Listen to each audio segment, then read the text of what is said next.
What's going on, everybody? So today I want to have a very serious and very long overdue discussion with you guys, and I'm gonna say right now, for anime only viewers, I'm gonna be talking about some minor to major spoilers, so I would recommend clicking off this video. You can feel free to weigh in just based off of the title of the video, but I do want to say, because I am gonna be covering spoilers, click off the video after you do that, because I am, again, this is gonna be some stuff that when the anime covers, it's gonna absolutely blow your mind. So I've given you guys warning. If you're still here, I'm assuming that you're completely okay with any type of spoiler talk. So I want to address this growing belief, and rightfully so, that Naruto's been nerfed in the Boruto series. And I think that if you take this stance, you gotta go all the way back to what Masashi Kishimoto did in Naruto Gaiden. So for those of you who are unfamiliar, that's like this, I believe it's called the Scarlet Spring of the 7th Hokage. That was a spin-off that came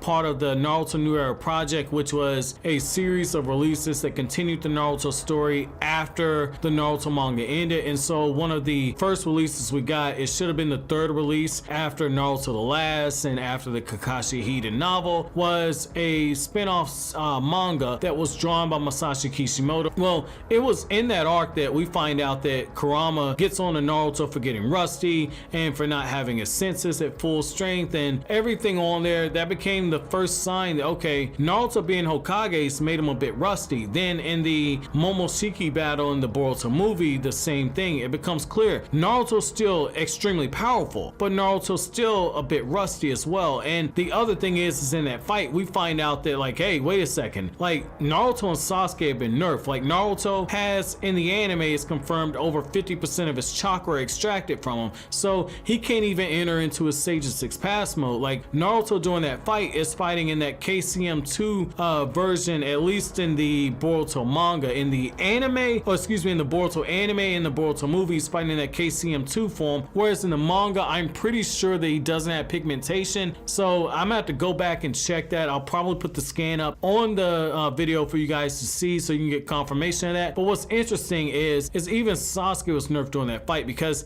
Sasuke's teleportation jutsu, they use this with that Rinnegan to open up into different portals. That uses an enormous amount of chakra just for Sasuke to be teleported. Sasuke teleported himself, Boruto, 4 Kages, and 2 of the scientific ninja weapons tech people to that dimension, and then he proceeded to fight alongside the Kage to rescue Naruto, and then fight alongside Naruto, which is partially why you saw Momoshiki get the edge on Sasuke, because Sasuke was exhausted by that point. Now, when you get to what we have in the Boruto manga with the Naruto versus Delta fight, it's the same thing. Naruto is fighting inside the Hidden Leaf Village, and so he can't use his full power. He's back in the same situation he was in when Momoshiki captured him, which is, if he goes full power, he could potentially destroy the village. And a lot of people saying, man, when are we gonna see Naruto fully cut loose? This isn't right that they're nerfing him. Well, I'm gonna say this. I think that Kodachi, and because Kishimoto's his editor, and because Ikimoto is drawing everything, I think that when you take all these factors into account, I think that,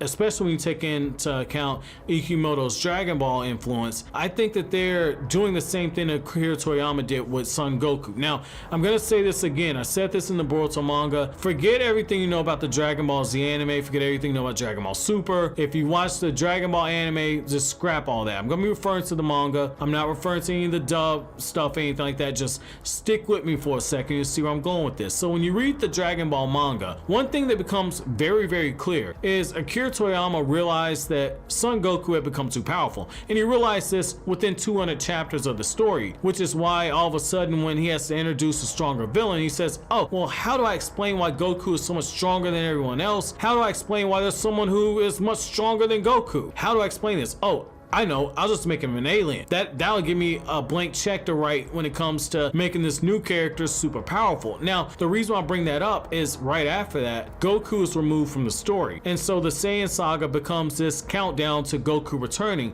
But for most of that arc, he's gone. Most of the Namek saga, he's gone. He doesn't really show back up until it's time to fight the Ginyu Force. And then through the whole threat of Frieza, Goku is gone for most of that arc when Frieza is transforming. Even in the Cell saga, in the Android Saga, when you look at that, Goku's out of commission with the heart virus most at. The Buu Saga, same thing. Goku is dead and removed from most of the action. And so I bring all that up to say Akira Toriyama realized, okay, Goku is too powerful, so what do I need to do? I need to make the audience miss him. I need to make this an event when he eventually does return. Now, that's one way to do things. Another way to do things is to kill off a character who has had a completed character arc like Goku had, or like Naruto has. And some people say that's what Masashi Kishimoto has told Kodachi to write when it comes to I'll send you the same way the seventh. But at the same time, let's play devil's advocate for a second. What's to say that we don't have that moment where Naruto's sealed away? Well, this goes back to the whole thing of nerfing Naruto. They have to nerf Naruto in order to create tension. They have to find a way to remove Naruto from the story, because otherwise, if there's a threat, what's to stop Naruto from showing up and one-shotting everybody? And we know that this is a real possibility to happen, because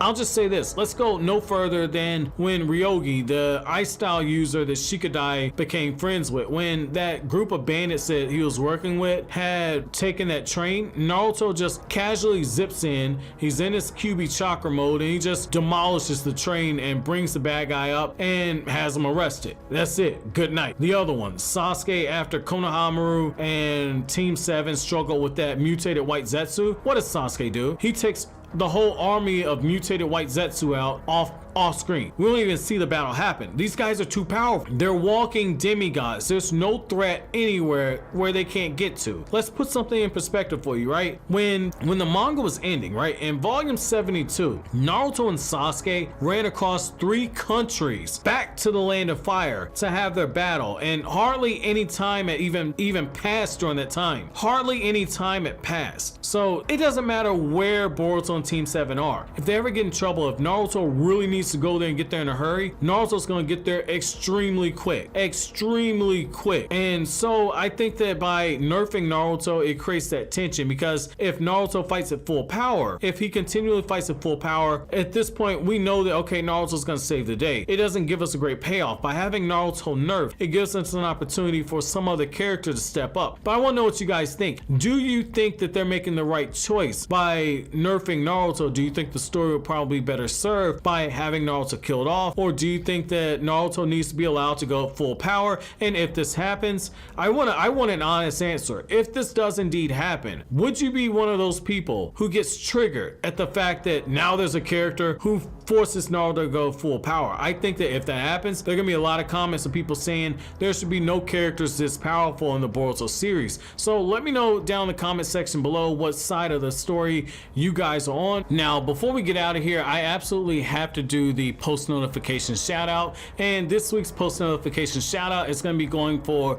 Relly KZ, who says, every time I click on your videos and check your subscribers, for some reason I always believe you have like 300k subs or something like that, but then I see it and it's only at 49k. How do you make such good content but only have that much subs? It's still a lot, but still, I always put my earbuds in and walk and listen to your new vids like a podcast. Keep up the great work. You'll get there one day if you never give up. Well, first of all, Relly KZ, I thank you so much for your support. I'm extremely flattered that you think that my channel has more subs than it does. And just to be clear, I appreciate each and every one of you guys. Like, hands down, I appreciate all of you. I appreciate all of you more than you guys know. Like, when I first started making YouTube videos, like, legitimately, I had a broken leg. I was going through some severe depression at the time, and I had a USB microphone that I had to use for my college course I was in at the time, and I just started recording simply because I just wanted to see, hey, well, my favorite channels do this, let me see if I can do it. Like, literally, I just wanted to talk about anime and manga and comic books and stuff like that. So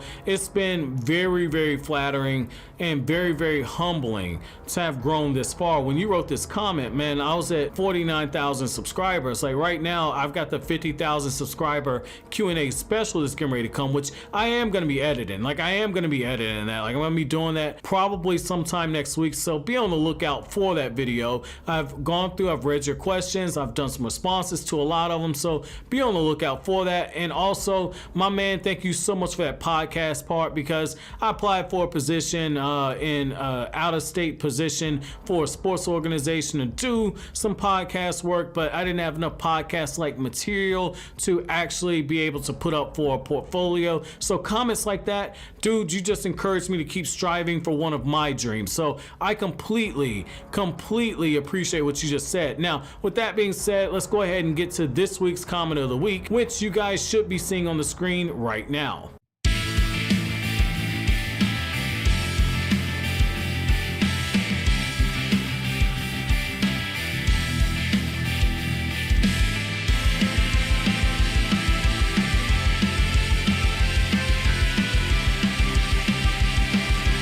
But as always, guys, if you have anything I had to say, don't forget to comment, rate, subscribe, share. Thank you so much for watching all the way to the end. Have an incredible day, guys.